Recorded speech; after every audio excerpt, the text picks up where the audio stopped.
One question that we get asked really frequently is, what should I do in the float tank? And the short answer is nothing. I mean, nothing. You should really just kind of float there, let things happen and flow naturally, let your brain wander. But for people who float really regularly, what I found personally is that there are some breathing techniques that you can do that will help you get relaxed quicker and get the most out of your float.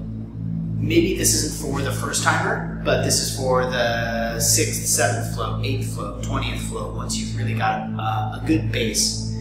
These are weird names, so get ready for this. The first breathing technique is what's called an alligator breath. I don't know why it's called an alligator breath. In fact, it was told to me by a friend of mine who does some breath work. And what it is it's a 14-second breath. So you inhale for 14 seconds, and then you exhale for 14 seconds. What this does is relaxes you really quickly. It gets you into a relaxed state of mind. What I like to do in the float tank is do that alligator breath in the first, I don't know, probably 10 or so minutes to really get my heart rate down, to really relax into the flow. Of course, you know, I'm floating like this. I usually keep my eyes open, just on a side note. So the alligator breath is, I'd love to demonstrate for you, but it's just going to be me breathing, and that's not a good video. So that's the alligator breath. The second breathing technique that I've done and that others have done, I've sort of passed this along, is what's called a dolphin breath. Animals, I guess. This dolphin breath, I would like to say that I read it in one of John C. Lilly's books, but I can't really remember. It's effective. What it is it's a couple of simple breaths.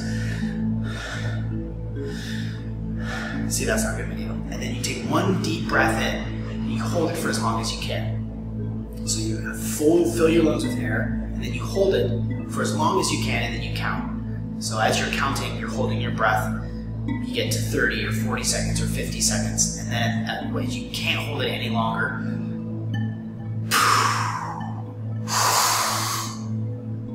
you expel all the air, and then take another deep breath in, and then you hold that again. It works really well to relax you, to get you into a state, and sometimes it just helps to have something to do in a float tank, to have an approach, a technique. The third breath, I do know where I read it. This is called a cleansing breath. I read it in a book by George Noory. I don't know if you know who George Noory is. He hosts Coast to Coast AM. It's a sort of a paranormal, existential radio show. It used to be hosted by Art Bell. And in his book, Worker in the Light, he describes this cleansing breath. And what this is every in-breath you're saying in, really simple. And every out-breath you're saying release. Simple. In your head, obviously, you're not in there going in, release, like that. So every in-breath, you're picturing the air coming into your body as bright white light, which is challenging in a float tank because it's dark. So as you're breathing in bright white light, you're filling up your body with this clear, crisp, fresh, life-giving, restoring, divine light that's raising your vibration, filling up your field with this bright white light. And again, this is happening on every in-breath, and then release. You're breathing out all the nasties, all the baddies. You're breathing out the toxins, all the air that no longer serves you anymore. Black, you can actually envision black soot, like a smokestack, coming out of your mouth into the float tank as you breathe out. It's hot, it's gross, you're getting that stuff out. You're envisioning this visualization, so linking this visualization with your breath as you're saying in and release is supposed to kind of clear you out, cleanse your body, maybe cleanse your field.